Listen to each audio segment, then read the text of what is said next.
We are back with Shattered Darkness, episode 2 of 2026, but episode 48 overall. It's been a hell of a year. We've learned a lot, and we're super excited for 2026. I just want to say thank you guys for tuning in, for listening, and hopefully you are finding some value in what we are providing in people's stories. And we are here to really destigmatize addiction and to help people, really champion people through the sobriety process. So through stories, we're trying to build a community. We have a network called Beyond the Buzz that we meet at Love Shack Mocktails on 4th Street. So that's really in an effort to actually build a boots on the ground community. We want to get people, like-minded individuals together, physically in the same room. I believe that as people, we need to be in community with each other. That's really what's helped me stay true on my path in sobriety. So if you have time to come to Beyond the Buzz, it's now Friday mornings from 9:30 to 11, still at the Love Shack Mocktail Bar in downtown Loveland. Really, we're going to focus on sobriety and business, how we grow each other personally and professionally. So check that out. There is a Facebook page. So please follow that, and there'll be more information there. You guys may notice that the space looks a little bit different. This is our first time shooting at the Love Shack Mocktail Bar in downtown Loveland.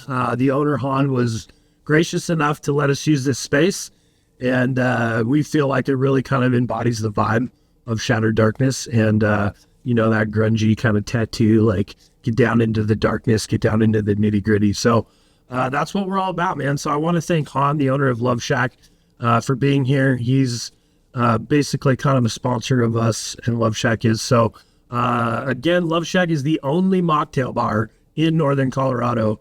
It's on 4th Street in downtown Loveland, 120 East 4th Street. It's a great place to just come and hang out. You can get work done here.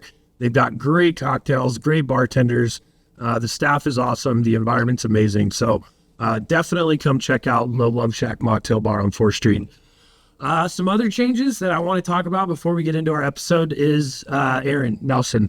I don't think I touched enough on this last time around, but Aaron decided to step away, and everything is awesome. I'm so happy for what he's doing in his journey. I'm excited for him.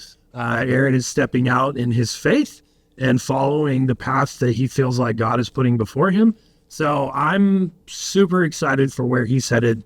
And honestly, his path just led him away from the podcast. So just wanted to let you guys know everything between Aaron and Shattered Darkness is awesome. He supports us all the time and vice versa. So we are a huge champion of what Aaron is doing with his life. So with that, our producer, Elliot Osteroos, has decided to step in and not only produce this podcast, but also be our co-host. So in an effort to get to know Elliot, I asked him to come on and to share his story. And so that's what we're going to do today. So I want to welcome Elliot Osteroos. How you doing, brother? Good. How are you? I'm good, man. I'm really good.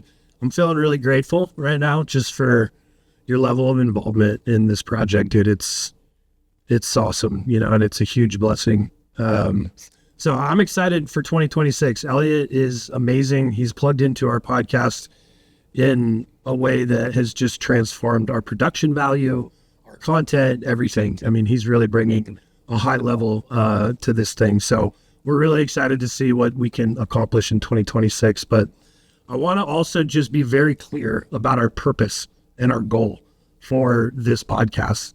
Our purpose is to give you guys a platform to share your story, to be vulnerable, to put yourself out there, to find other people that you can connect with, that you can help, right? This podcast, yes, we would love to monetize it. We're going to start doing merchandise and things like that in an effort to make sure that we can pay the people around us that are helping us do this. Obviously, we'd love to get huge. We'd love to go big, be top 10 podcasts in the nation, all that good stuff. But really, all of this is from a place of service. We want this to be a place for you guys where you can come to us, share your story, be vulnerable. Telling it and getting it out there in the world is cathartic, and it's very helpful. right? And there's a huge level of accountability that comes with it. Once you put it out there, you got to live it. So that's the community piece, right? Like all of this works together. So I just want to be really clear about our purpose as a podcast, what we are trying to do. And really it's to destigmatize addiction, destigmatize it on a national scale. My personal goals are to see mental health treatment centers pop up all over the country that are easy to access, free, all of that kind of shit. Like that's what people in this space deserve. It's what they need. So ultimately, we are here to serve. We are here to hear your story and to help build that community here in Northern Colorado. So if you guys have any questions about that, reach out. I'm happy to have coffee. If you guys want to sit down and share your story with me and see if you would be a good fit for the guest or Elliot, please reach out to us. We'd love to hear your story. So with all of that housekeeping stuff out of the way, we are going to get into Elliot's story. So obviously I don't need to explain the structure of this to you. You've been involved in it. So yeah. I'm going to kind of let you take it off from here, man, and we'll get into your story. Man. Oh, thanks, Mitch. I guess I'll add to all of this as well that I found out about Shattered Darkness because of Beyond the Buzz. I'm the general manager here at Love Shack. So when I was behind the bar and I heard that you were looking for somebody to up the production value, I was like, well, my first thought was, can I put something else on my plate? Right, exactly. But I'm really thankful and happy that I did because this has become something that I am very much driving towards. So, well, dude, you're like I said, I mean, Aaron and I obviously had no idea what we were doing production wise. So it's a massive blessing, dude, for you to step into this thing the way that you have. So thank you. No. Yeah. Well, thank you. Yeah. So my name is Elliot Osteroos. I'm 31 years old. Man. I guess my story begins, I grew up west of Colorado Springs, up in the mountains, it's a little town called Divide. I was homeschooled. And with homeschooling, I wouldn't change it because I think it gives me a different lens on life than if I did go to school. Traditional school, I should say. In what way?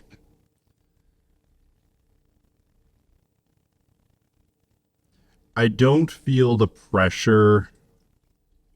Well, we'll get deeper into that, but I'll say I don't feel the pressure of others as much as what I think I observed when I was younger.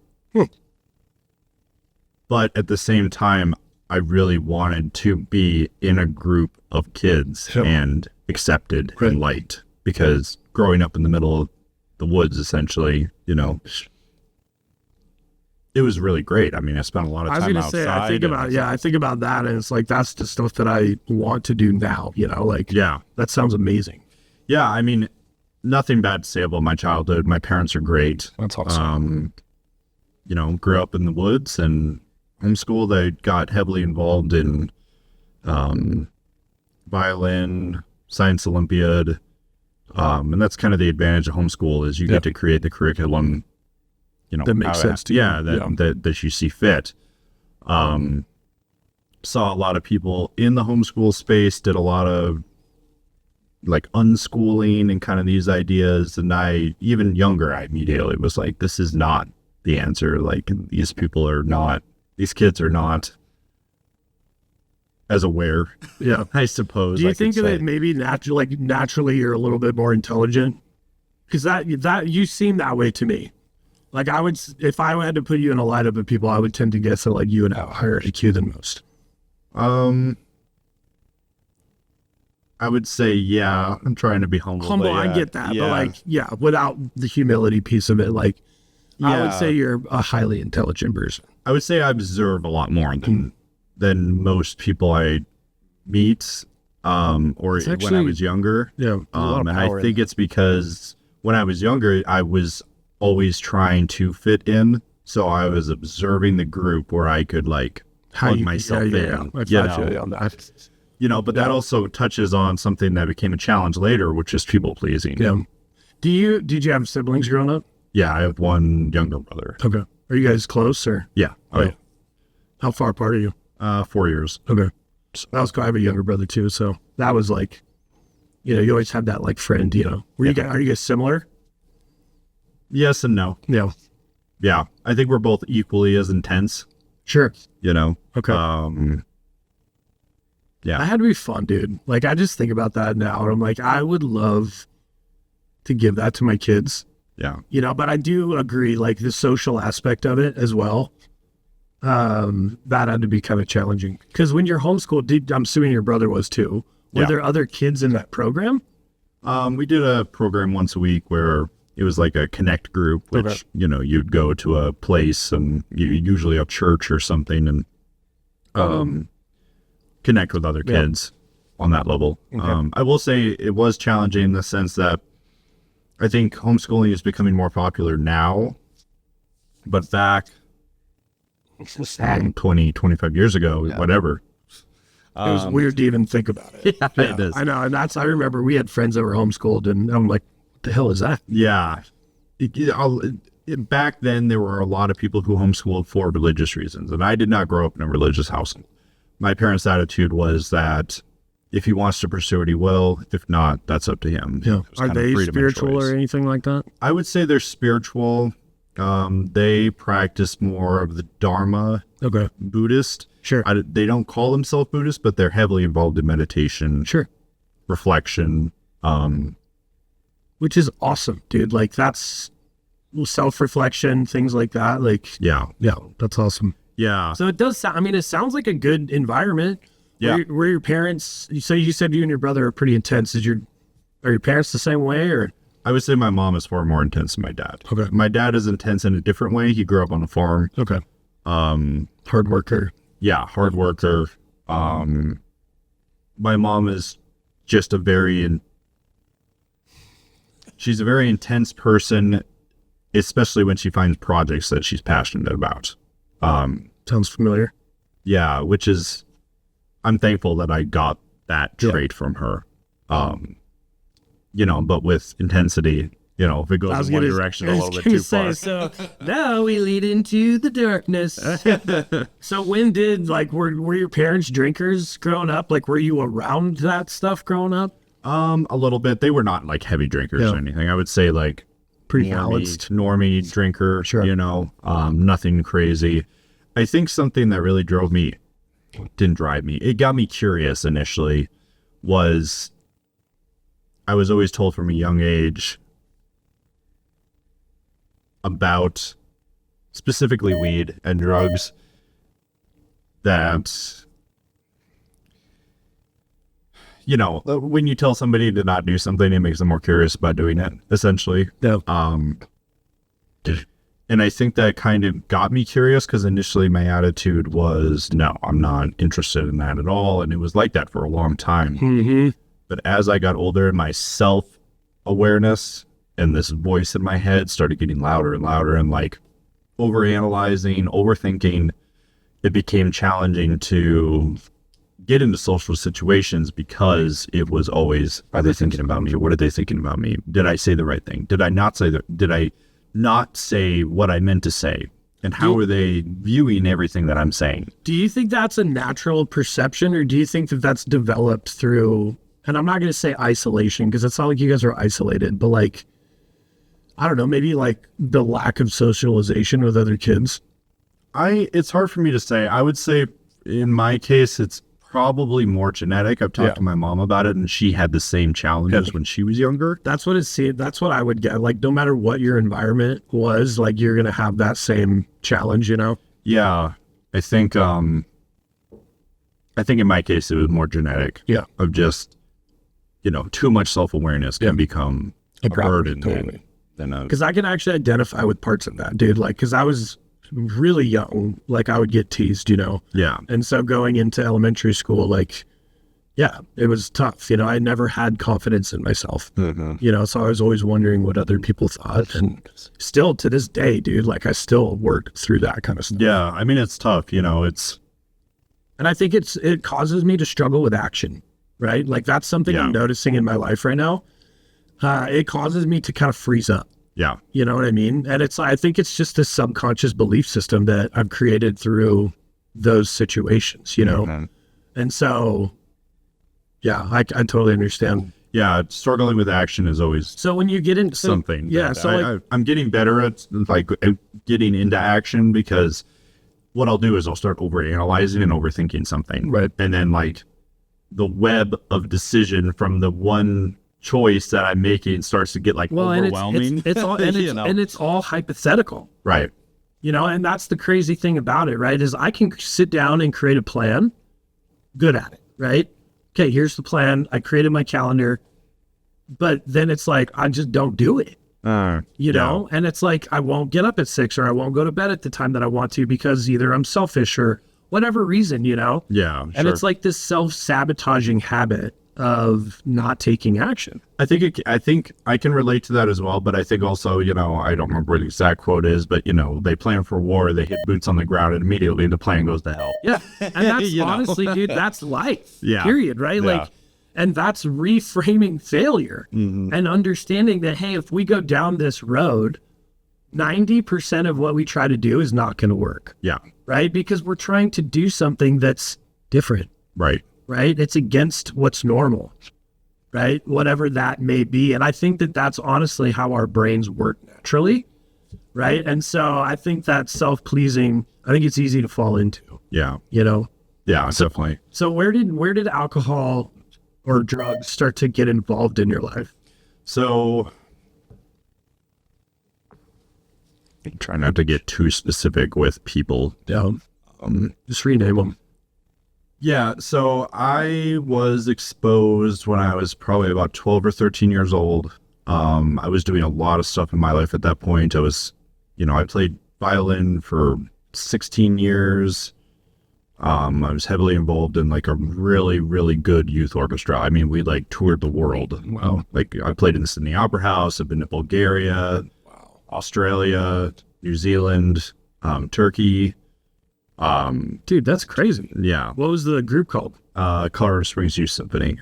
So Oh, shit. yeah, I can attribute a lot of my perfectionism traits to that. Yeah. Which perfectionism Is almost required in those kinds of spaces. Yeah, I remember I don't remember where it was specifically, but I was at a master class and the head person doing the master class said, "You can't just practice, you have to practice perfectly."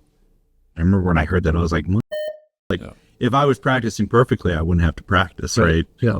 But now looking back, that makes a lot more sense. Like you have to practice to be perfect and you have to practice perfectly. Like don't practice the wrong thing over and over and over again. You have to practice to become perfect. So practice perfectly. And which makes sense, right? Like, but I think too, inside of that, it's a dangerous mindset, right? It can be, yeah. And I think I'll get into my perfectionism and when I kind of realized that a little bit later, but I think the violin was definitely something that kind of cued me into that.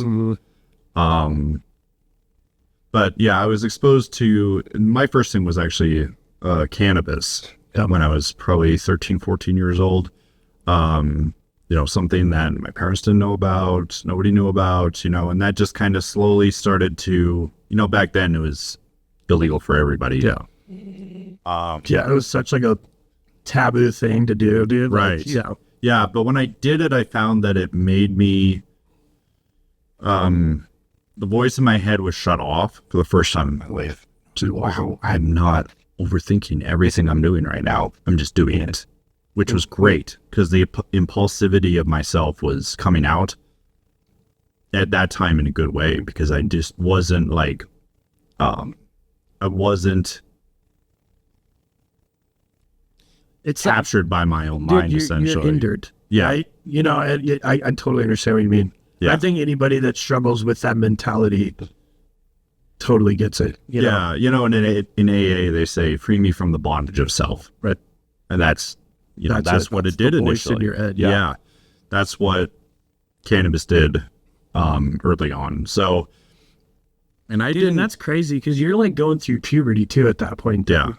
So there's a lot of change going on in your body, like physiologically. Yeah. Yeah. It was, like how most of these things start. It wasn't a problem. Right. Seemingly. Well, it's for a long time. Wonderful solution. Yeah.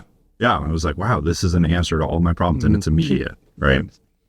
And it's got that air of like, I shouldn't be doing this. Right. Yeah. The You know? secrecy. Yeah. Yeah. The secrecy can be exciting. Yeah, totally, you know? dude. And I think with that mentality, I would tend to guess you're a very black and white person, all in or all out.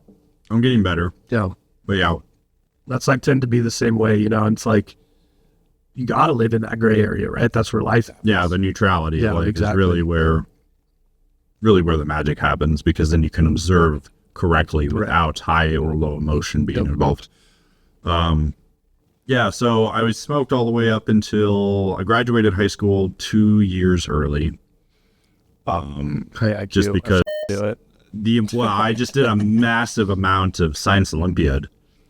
Because when it was Science Olympiad season, guess what? All my schooling was Science Olympiad, and it got to the point where some of the public school kids, administrators or teachers, were saying this is unfair because they can adjust their entire curriculum into the events. Which honestly, dude, I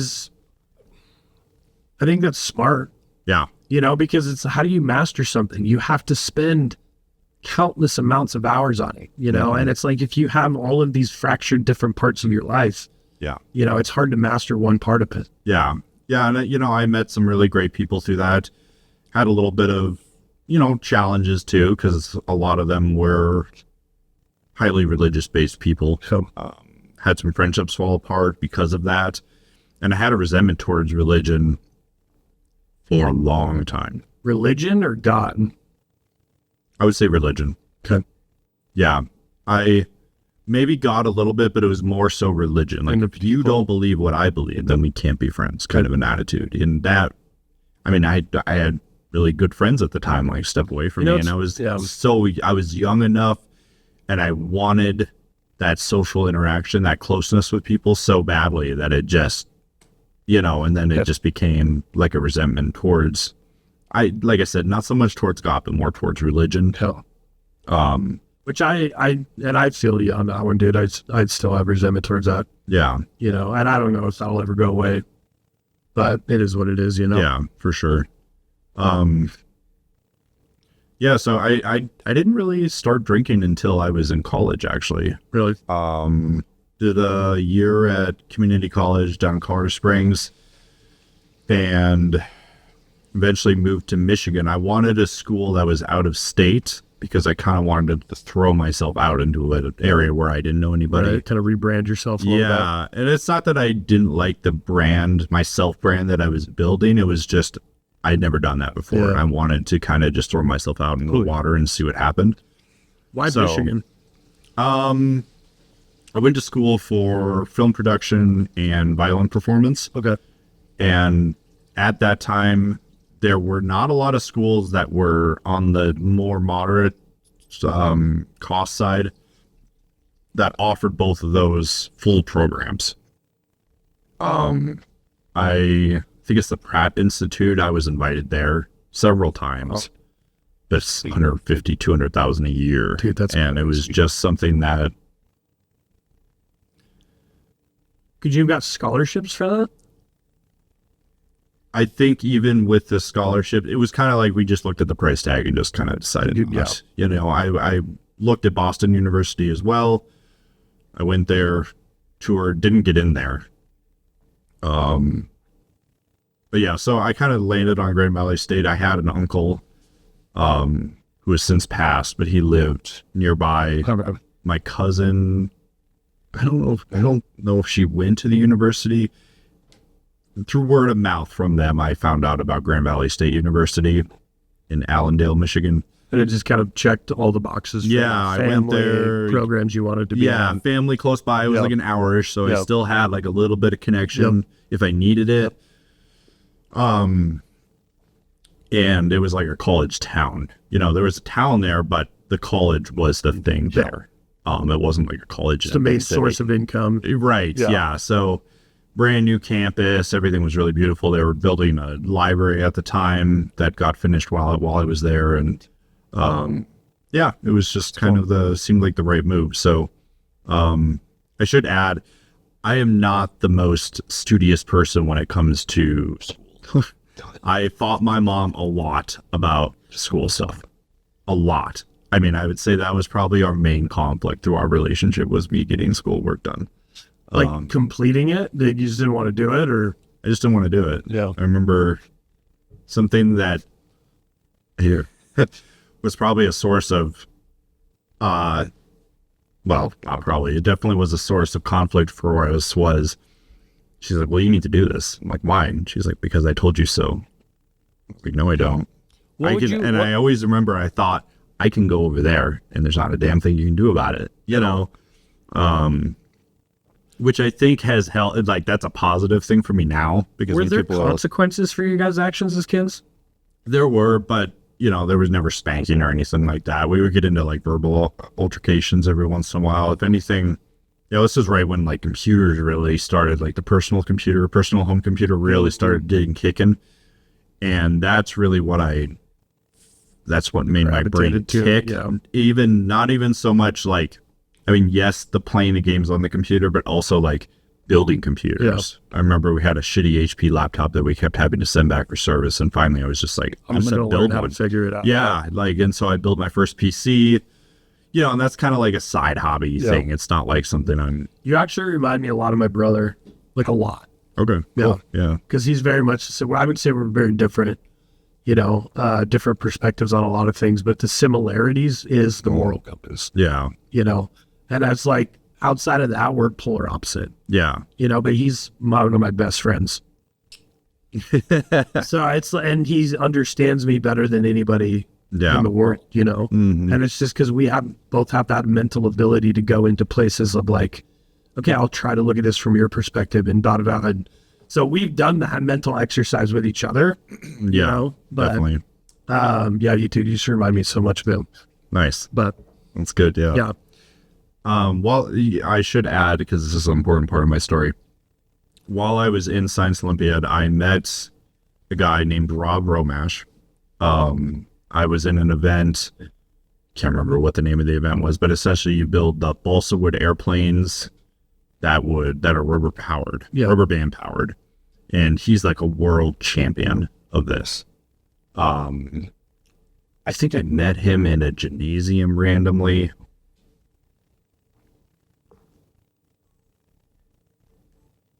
In a gymnasium, just kind of scoping out because they have like actual flight meets. That's crazy. And got hooked up with him. He was the one that actually got me into film stuff because he, you know, the Matchbox cars. Yeah.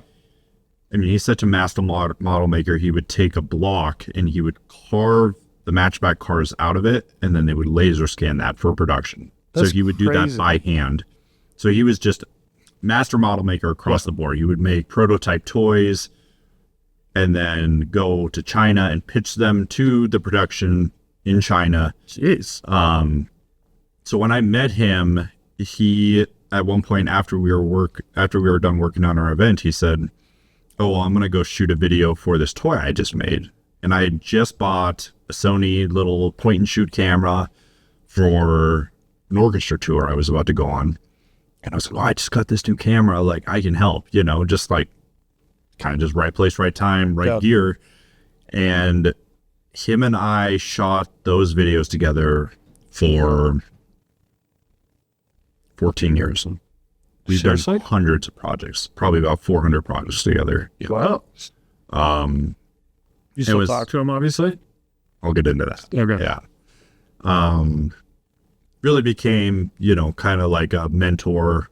And, you know, he was a Jersey guy, you know, kind of an ass. But, you know, I learned how to, like, interact with him. Straightforward. Yeah, very straightforward, you know. And when I first met him, he didn't have as many addiction challenges, at least visibly. But you could kind of tell he was a bachelor that lives on his own, and, you know, he had a Lotus Elise and, you know, a BMW, and then he called it the ass wagon. He had this old, like, 1980 something Toyota truck that he'd used as his daily, you know, so, but yeah, learned a lot, and that's kind of what drove me into even where we're at now. This. Yeah, like the production value film, because I just learned I have kind of an eye for it. I would say so. Yeah. Well, thanks. Yeah. So that's what kind of drove me into the video production side of things. So I moved to Michigan. I think I did like a year and a half, 2 years. When I went into the film program, you always have to start at the bottom. When I went into the film program, everybody in that class had like zero experience in film, which just blew my mind that people are like wanting to get a degree in something they have never done before. It's like, I'll talk about rolling the dice if you like something or not, like I Dude, went in that's there. how I felt about college, period. Yeah. So I went in there with all this experience, like probably 100 projects under my belt. I knew how to shoot. I knew how to edit, had all the programs. And long story short, I spread myself a little bit too thin because I found myself helping everybody else with their projects and not doing my own. Yes. But also, like I said, I'm just not the most studious person. Like, I didn't know that when you go into college, you have to take a math test to see where you are in math. Well, admittedly, I kind of, this was right when Wolfram Alpha came out. And what is it? Wolfram Alpha. It was the first like logical deduction app or website. And you could type in complex math equations into it and it would give you the answer. I should back up a little bit. When I was in high school, once it got to the point where my mom started having to study what she was going to teach me, I went into an online school at that point. That makes sense. And that was great. Actually, I loved online school because it was like a game for me. Yeah. I could work ahead as far as I wanted. So it was essentially yellow was due, red was overdue, and green was in the clear. Yeah. So I would just pick weeks and I would clear clear classes out, And that's how I was really able to like graduate early, was because I worked ahead so far on everything. So yeah, college, doing film, doing violin. I didn't like practicing in the dorm room because I think it was like too much self-awareness of like, I'm hugging people, even though every time I did, that's like my first thought, dude. Yeah, every time I did, people are like, "Oh, was that you? It sounded so good," and it almost didn't help, like, oh man, I'm getting attention for this thing, right? Even though you don't want it. Yeah. So essentially, I was about put in the paperwork to get into the actual film program, not just the early classes of it. And my general GPA was 0.2 lower than what I had to be. I think it was like 2.8 or something. It had to be a 3.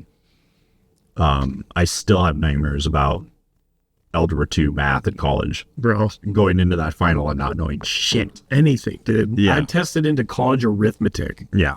Like, isn't that like addition and subtraction? So yeah, that one. No, I didn't get that one either. Yeah. And at this point, like, I didn't know anybody. I went up there and I was like, I'm not going to be smoking. I'm just going to stay focused on what I'm doing. As soon as I met somebody who could supply me with cannabis, it was like, okay, fine. Sure, I'll start doing this. And then that's where I really started to, like, gathering a friend group, was through that. Because every other night, this guy's house, smoking a blunt. And it was great because I never had that, like, just freedom of social interaction and freedom in general. Had a car, lived on campus in the upperclassmen dorm room, even though I was a freshman because I registered late. And that in itself, I met one of my best friends, Connor, through that, because he also registered late. So we were roommates. Yeah. And it was really nice compared to the freshman dorms. I'm really happy that I was able to. So this is like off campus in your own place? No, we were on campus. You were still on campus? Yeah, we were on campus, but we each had our own room. It was like, that's cool. I don't know what you would call it.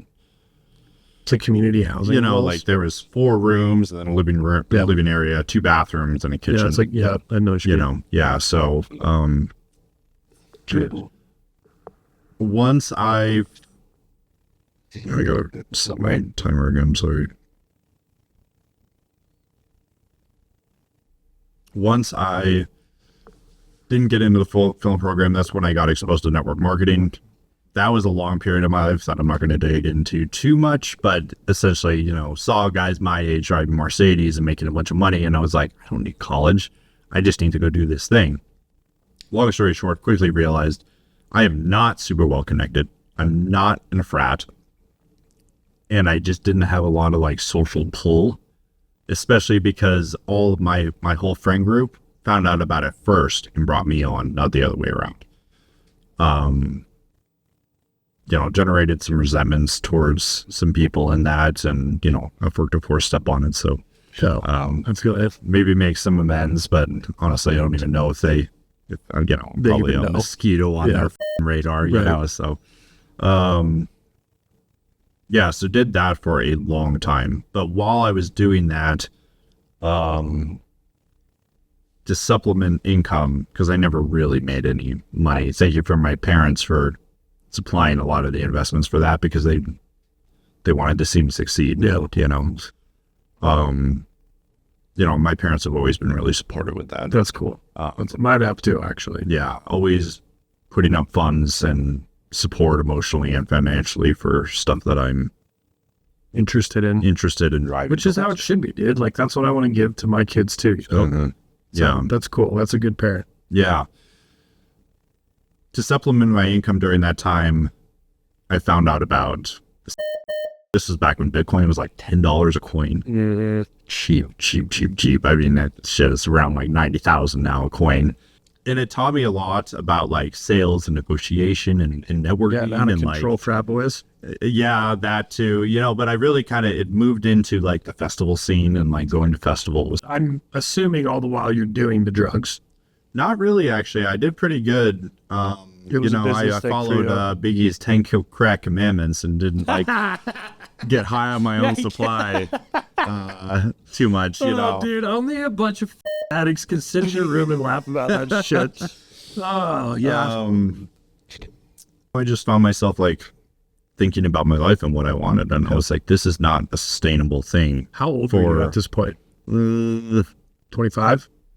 I was probably younger than that, because I remember I moved back home before I turned 21. I got a fake ID. Yep. It was a real ID. I was out bar hopping with some people when I was underage, and nobody would let me in, right? So one of the girls went into the bar that she worked at, went through the lost and found an ID, pulled it out and gave it to me. That was my fake ID. That's crazy. Some places wouldn't let me in. I worked at Enterprise Car Rental at the time, so I had an Enterprise insurance card on me. Didn't have my name on it.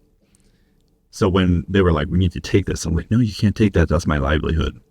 And that would be my pitch, which, it's like a half truth, but, and I showed them the Enterprise insurance card. I'm like, I drive for a living. You have to give me my ID back. I won't come back. You can 86 me. I don't care, but I need my ID back to drive. And they would always give it back. I think I still have it somewhere. That's so funny, dude. High IQ, I'm telling you. Yeah, you're just creative, dude. Like, never. Yeah. It was, for us, it was who we knew. Mm-hmm. It wasn't how we could cheat the system, because we always had connections. Right. So. Yeah, I think I've always had like a distrust of authority. So, yeah. So you're doing you're selling these. So you're at this precipice, right? Like, I'm sorry, I'm interested in the story now. Yeah. Like, level up. What does that mean to you? Like, sell more? Get more involved? Start doing it? Like, get more into lifestyle? Just like start moving more than what I was already. Right. Okay. Did you make the choice to do that or not? No, I decided to step away. And that's when I moved back to Colorado. And I just had to separate myself again from that situation, because I couldn't see myself with it. I could see myself without it. So I was just like, I just need to And all the while, withdraw. You're still not really like doing drugs. I was doing drugs because when you're dealing drugs, there was a lot of drugs around. Yeah. Right. So it's like, I got to test the product. Right. Yeah. But I wasn't like out of control. Yeah. The thing that really got it out of control was, I've always struggled with romantic relationships, and I had a couple that really kind of pushed me over the edge. And also for the fact, at some point my car was totaled. I was sober when it happened. It was just a stupid accident that happened. Thankfully, I didn't kill anybody because it was campus night or whatever, and somebody pulled out in front of me, and I swerved off into the sidewalk. Usually, there's tons of students on the sidewalk, so there's nobody there, But Jeez. so after that, I found that the liquor store was cheaper than buying food, and that it was a lot closer. I could walk to the liquor store. The grocery store was a 30-minute drive, and I always had to go with somebody because I didn't have a car. And that's when it really kind of started to kick off, where I would drink instead of eat, and the habits of addiction. I mean, I was already in it, but the alcohol really started to kick it up, because before that I was more of a binge drinker, like on the weekends or during the parties, and then feel like shit for the rest of the week, and then once you recover, you go back. But once I moved back home, I stopped doing, I still smoked, but I stopped doing everything else, just completely disconnected from that group. Did you know that you were starting to have a problem with it? Is that why you disconnected from it? Or you just wanted something completely different in your life? I think it was a higher power. I wanted something different, but I think it was also a higher power ideal that put that in my brain of is this something you could sustain a wife and kids with? And the answer was no. I mean, you could, but it was just, I didn't want to do it. Yeah, we all know how that story usually ends. Yeah. So I moved back home, actually started a few businesses, doing real estate showcasing, but I was drinking and smoking heavily through this point. Would you say during that time you were trying to mask an emotion? Or were you just it's hard to tie the drinking to anything difficult in your life? I think back then I didn't realize this, but within the last year, I've really discovered a lot about myself. And one of the things is I used drugs and alcohol to mask the feeling that I was never good enough. Self-acceptance was not there. Did you feel like it made you a different person? Yeah. Yeah.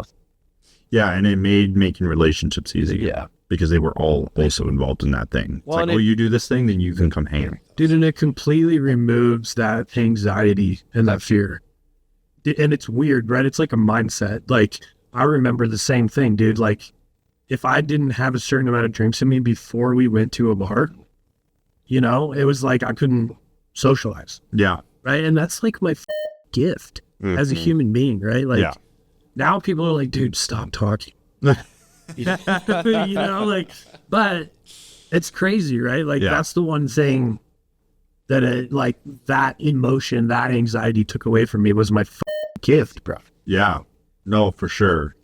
And I think gifts oftentimes, or doubles, yeah, you have to explore it, and sometimes exploration within self oftentimes is not a pleasant experience. So you recently were able to identify that pattern. Yeah. How long have you been sober? Almost a year and 6 months. Good. So yeah, and this has been my second time going around at it. Yep. I'm gonna skip ahead. I started working in restaurants. Restaurant culture is drinking and doing drugs generally. So I get that, anybody that works in a restaurant, and you feel like you cannot get sober, it is tough. It is hard to do that because there is a certain amount of culture there, but it is also possible, and not every single kitchen job has to be in a restaurant. Dude, and that's the thing too, right? We keep talking about these environments, right? These communities, these different kinds of things. That's exactly why all of what we're trying to do around sobriety is so important. Mm-hmm. And it's crazy to me that it's hard to build. Yeah. You know what I mean? It's easy to go build a network of drugs and alcohol and partying and fun and whatever, but it's hard to create one of accountability, and all of these things that we all want in our life, but don't pursue. Yeah, I think something also that makes it really challenging is addicts or different? I think we're self-sabotaging. I think we're self-sabotaging, yes, but I also think we're different in the sense that we feel misunderstood a lot of the time. And for people that don't struggle with addiction, we have a hard time connecting with those people because they're usually, everybody that I've met in addiction is intense in some way or another. Well, they have to be. Yeah. And so when I was in active addiction, I found myself asking a question, especially back when I moved back home, because I was running a business. My parents were very supportive of that. My brother got involved. Funny story real quick. My brother got involved because I fell off a longboard, broke both of my wrists. Like the week I was launching this business with an old coworker. Sucks, dude. And I remember I was just like, Eli, I just need you to write emails for me because I couldn't, Oh, where was AI when you needed it? I was like, dude, I just need you to write emails for me. And then as he kind of learned what we were doing in that, He got involved in it. yeah. That's hilarious. Yeah. Dude, one thing I think is cool about you too is like your brain was always directed towards like, I want to be successful. Like you always had that thing of like, you were looking for opportunity no matter what stage of life you were in, which I think is really cool because I don't like my 20s were just like we purposely got up. Yeah. Like sure. we sought that out. Like there was no direction at all. Well, I would challenge that and say that most addicts are opportunistic people. True. Because we're always looking for opportunities. It's just a matter of what kind of opportunity are you looking for, And for most, especially early on or in active addiction, it's where's my opportunity to buy? Right, exactly. And even as a young age, I remember, sure, I didn't really understand how money worked, but it was always the question of why don't we get the best? And then network marketing really instilled that in me. In fact, network marketing gave me the tools and the drive of personal development so hard. It's something that I still do. There's some audios that I still listen to that were introduced to me back at that time. That honestly is probably one of the most powerful tools you can use in business. Yeah. And that's why it's like, it took me so long to realize that communicating is a gift, right? And network marketing and things like, dude, there's so much power. And I tell my kids all the time, I'm like, it's not what you know. Like all you have to do is be slightly intelligent. Yeah. Right. And show up. But it's who you know and how you can show up for them. And who knows you. Right? And you build that network and you connect people. And if you add value to their life, they're going to add value naturally to your life. Yeah. Right. And it's building this whole thing. And that's exactly what we're trying to do with Beyond the Buzz. Yeah. Right. And so network marketing, right? And it's like, let's get as many people as we can that aren't drinking from all different areas of life. And if we can move in this one direction of trying to really affect change in our community around addiction, around sobriety, around homelessness, all of these kinds of things that really we're not sure how to deal with. It's like, I think we're the people to deal with those things, right? Yeah. Because one, we have the passion and the fire to do it. And we've been there, bro. And it's just like, and so that's the number one thing I think that I want to come out of this in 2026 is exactly what you're saying. Yeah. Yeah. And I think that's why, missions are so important. Totally. I mean, my interview here at Love Shack, I came in and it was an interview, right? I was looking for another job. I had a job. And when I sat down with Han, the owner, shout out to Han. Thank you. Appreciate you. Dope human being. Yes. He was also on the podcast a couple of months ago. Yeah. It was the mission of what he wanted to create. Dude, and that's the thing, like, that's what I love about Han. I just want to say that too. Like, there are a lot of things in his life that I disagree with. But dude, like his mission, right, is so pure and honest and from the heart that it's like, yeah, bro, I got you. Well, he's the hardest working person. Exactly, dude. To be sure. Yeah. And absolutely. I've learned so much. The hardest working person. Yeah. And you, dude, just from being around you guys, like your energy. Yeah. Right. So I want to ask one more question because I feel like this is important, but when did you realize that you had a problem with alcohol? When you went home? No, I realized I had a problem when I was working at a restaurant up in Cripple Creek, I'm going to try not to get too specific here. For the sake of other people, I'm assuming. Yeah. Let's just say I formed some relationships, and through those relationships, drinking became heavy, and relationships became abusive and toxic. It was both ways. And through that, I just got out of control. I mean, I was drinking probably a fifth a day at that point, maybe a little more. And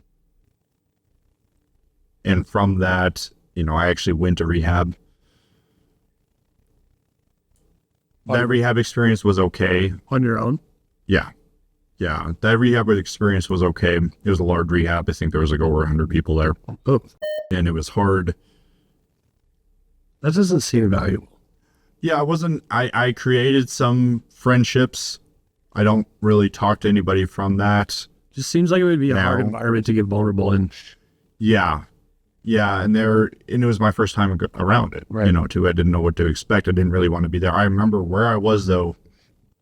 I was sitting in the library at this rehab, and I realized they are not teaching me how to drink responsibly. They are teaching me what I need to do to not do it at all. Yeah. And I was just like, oh, shit. And at that point, you're like, I don't know if I can do that. Yeah. No, exactly. Yeah. So I got out, and I don't know, I think it lasted like a month and a half, maybe 2 months, and then went back in, back into addiction.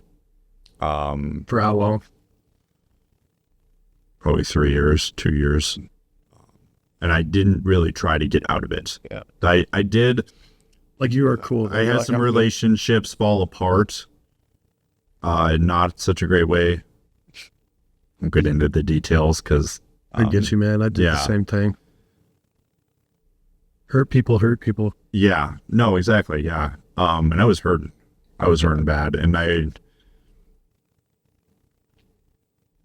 once those relationships fell apart, that's when I really started to really dive into it hard. I was living on my own. I was living across the way from my parents in a cabin in the woods where I grew up. And that's when it really started to get crazy because I had like a 30-minute commute, but for about a year and a half, 2 years, I was drinking about a half a gallon a day. Jeez. Still going to work, driving, and I was, and my tolerance and just I think it's like a genetic thing. Because people would ask me like, how can you drink so much? And I'm like, honestly, I think it's genetics. I think you build it. Yeah, I mean, honestly, did you build a tolerance to it? Because I was just. I think it's tolerance. Yeah, tolerance, yes, but I think genetics also has it. Probably. Like I'm like Nordic blood, and I think just like because that was the only thing I could figure out. Because some people are like, oh well, I'm Irish and this and that, but it's like I don't know. I can just drink, handle my shit, until I can't. I'll get to my rock bottom now because there's a lot that happened between my rock bottom and then where I am now that I'd like to get into, like more lesson learned stuff. Which, dude, I think for the sake of time, we should do that in another episode. Okay. And I feel like, do you feel like this is a good ending round? I'll leave it with the rock bottom. What happened was, the guy Rob that I had mentioned earlier in the episode, I was just really lonely and like, I had friends, but it was just like, drinking friends and, some of them I still talk to, but it was just like a lot of social drinking. And so every night I would call him and we were talking a lot and just bullshitting, about whatever, because I just needed somebody to talk to. Well, there was one span, there was like a week where I hadn't heard from him. His phone was off. I was like, this is highly unusual because he works with China and manufacturing and all this stuff. And so, I was all hyped up on amphetamines and drunk. And so I started calling like emergency services trying to get a welfare check on him. I spent 3 hours on the phone with emergency services and nobody would do a welfare check on him. I even called 911. You know what they told me? They told me I have to go to the neighboring county and call 911. They were like, you have to call that version of 911. I was like, how do I do that without driving to that county? They're like, I don't know. I have people to help. I'm sorry. Or they didn't even say I'm sorry. They were just like, I have other people to help. They told me that they do not have enough information, or they essentially said like, well, this does not sound serious enough for us to go do a welfare check. So that was about 3 hours. I texted my mom at like 5:30 in the morning, and I was like, I haven't heard from Rob in over a week. I'm worried about him. And I was about to like take a nap, sober up, get a sledgehammer and go down to his house and break in. And if the cops showed up, it would have been like, I called you to come do this and you wouldn't do it. So I took it into my own hands, you know.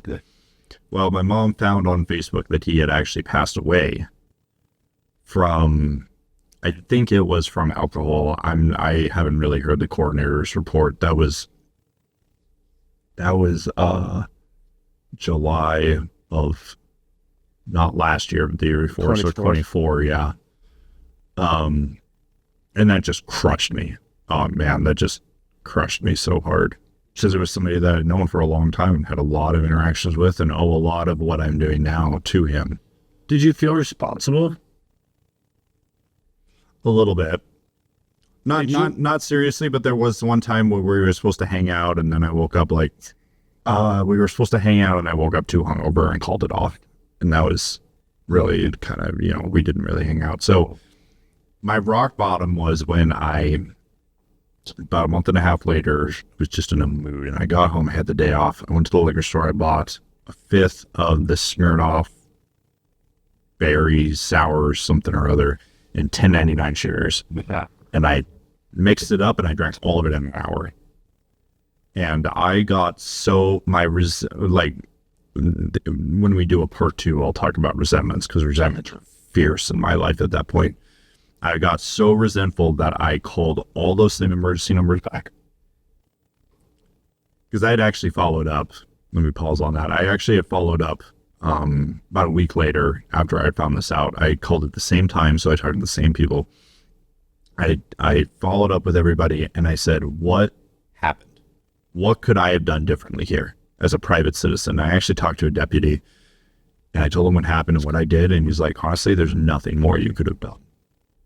Outside of physically gone down there yourself. Yeah.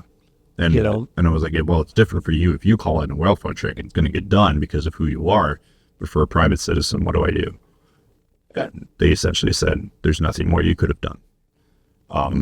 So anyway, fast forwarding about a month and a half later, it's the middle of July. I drank a fifth of vodka, 10.99 sugars in an hour, called all the same emergency numbers back, telling them I wanted to, you know, off myself, you know, just the whole thing, right? So, of course, they show up to my house, right, when I'm doing this. Had a standoff with them for like 3 hours, you know, locked my door. You know, I have 2 German Shepherds, so they're going crazy inside. I like turn on my stereo system. I start playing. Did you live in Loveland at this time? No, I still lived up in the because mountains. I'm like, dude, was the SWAT team there? This is awesome. No, it was like mental health and the sheriff's office and everybody. And I started awesome. Like blasting the police on my on my stereo system and everything. Started yelling at him to get a warrant and this and that. And finally I like passed out. Woke up. You're all f***ed up? Oh, yeah. I'm sorry, dude. This, not funny, but that is awesome. Yeah, it was funny. At work the next couple weeks, everybody was like, oh my God, like, you're an idiot for doing that. I can't believe you did that. I was like, I bet you don't have the balls to do what I did. Fuck you guys. Oh my God, dude, that is great. Well, they did actually get a warrant. For mental health? No, for like harassment. They came to my work and arrested me. And I got charged 7 misdemeanors. Nice. I had 7 misdemeanors hanging over my head. I can't even name them all. Harassment, obstructing government operations. I had a protection order.